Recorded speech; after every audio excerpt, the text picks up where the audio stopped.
En fait, j'ai bossé 10 ans comme aide-soignante, j'ai bossé 10 ans comme infirmière à l'hôpital, et là, ça fait à peu près un peu plus de 10 ans que je suis en libéral. J'étais dans l'idée de changer de service ou carrément de région, en fait, à ce moment-là, pour travailler dans un autre service, d'autres équipes, d'autres roulements, voir autre chose. J'ai un collègue qui on était à l'hôpital ensemble, et un jour, on s'est dit pourquoi pas essayer le libéral. Donc, on s'est renseigné, on a fait toutes les démarches administratives pour s'installer en libéral, et pour pouvoir quitter l'hôpital en demande de dispo, ce qui veut dire que on quitte l'hôpital 1 an, mais si au bout d'1 an on veut revenir, l'hôpital peut nous reprendre. Donc ça nous laisse quand même une bulle en fait quelque part au cas où si le libéral ne marchait pas.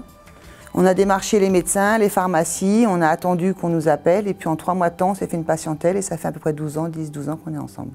Toute seule je ne me serais pas installée en libéral, mais le fait que je me suis installée avec mon collègue avec qui on travaillait depuis des années ensemble, sur la même équipe, on savait exactement comment l'autre travaillait. Donc du coup les yeux fermés, voilà, on a démarré tous les deux comme ça. On a un cabinet, un local avec mon collègue, notre cabinet infirmier, où on a déjà l'adresse postale pour tout ce qui est sécu mutuelle, enfin papier qui arrive là. C'est là où on stocke tout notre matériel et on se voit toutes les semaines pour se faire des transmissions, parce qu'on travaille 1 semaine sur 2. Alors, on a une quarantaine de patients et on fait, alors en moyenne à peu près, au grand maximum, on peut faire 60 passages par jour. L'infirmière libérale, c'est des soins à domicile, comme à l'hôpital. Seulement on est à domicile, chez le patient, dans son environnement, qui change la méthode de travail et la méthode de prise en charge. La relation est différente. Autant à l'hôpital, on impose au patient d'être là, alors qu'à domicile, c'est lui qui a fait appel à nous pour les soins, donc il nous invite chez lui. Et on s'adapte en fait à l'environnement. Donc on peut travailler sur une table basse, sur le bord d'un lit, sur un canapé, voilà. Et donc il faut s'adapter à tout ça aussi. S'il y a des enfants, s'il y a des animaux de compagnie, des conjoints, voilà, donc il faut s'organiser et organiser en fait tout ça pour avoir notre petit coin à nous, pour pouvoir travailler proprement et correctement. Alors la journée, on commence très tôt le matin vers 7 h. Et on fait tout ce qui est prise de sang, patient diabétique, insuline, distribution de médicaments, tous les soins de nursing. Après, on enchaîne sur tout ce qui est pansements, ulcères, escarres, enfin divers et variés, des gros pansements. On repart après sur tout ce qui est de nouveau diabète, traitement, médicaments, soins de nursing s'il faut aussi un peu à ce moment-là. Après, on a une partie où on est beaucoup en lien aussi avec les pharmacies, les laboratoires et les médecins. Donc on va chez eux chercher le matériel qu'il faut pour certains de nos patients qui ne peuvent pas se déplacer ou qui n'ont pas des dents.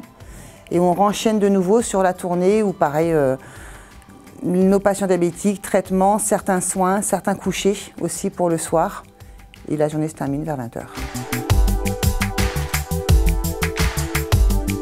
Mes patients.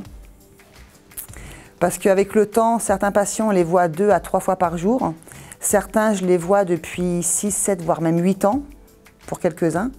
Donc après, tout en gardant notre statut d'infirmière, mais on apprend à les connaître, nos patients. On a envie qu'ils restent à la maison le plus longtemps possible, le mieux possible.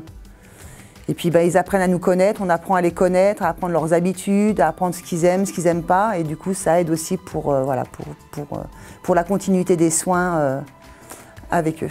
Donc forcément, un lien se crée avec eux et on apprend vraiment à les connaître. C'est des soins qui sont un petit peu aussi personnalisés, voilà, et ce qui aide la prise en charge du patient à domicile.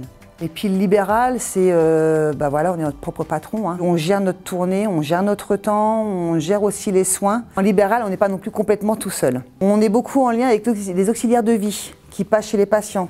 Les aides ménagères qui font les courses, le ménage, certains font aussi un peu les toilettes. Donc on a des cahiers chez chaque patient où on inscrit tout ce qu'on note dessus. Tout le monde peut regarder, auxiliaire, médecin, kiné ou même la famille s'ils veulent regarder aussi pour certains. Donc on a les téléphones de tout le monde a nos téléphones.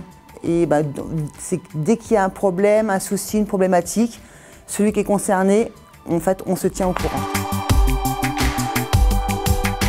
Et puis pour faire du libéral, alors normalement après le diplôme, l'obtention du diplôme, on travaille 2 ans en structure et après on peut s'installer en libéral. Autant à l'hôpital, on a toujours les médecins, on a les collègues, on a la cadre qui est toujours là. En libéral, chez le patient, on a un problème, on est tout seul. On n'a pas toujours le médecin au téléphone, on n'a pas toujours le collègue au téléphone avec nous.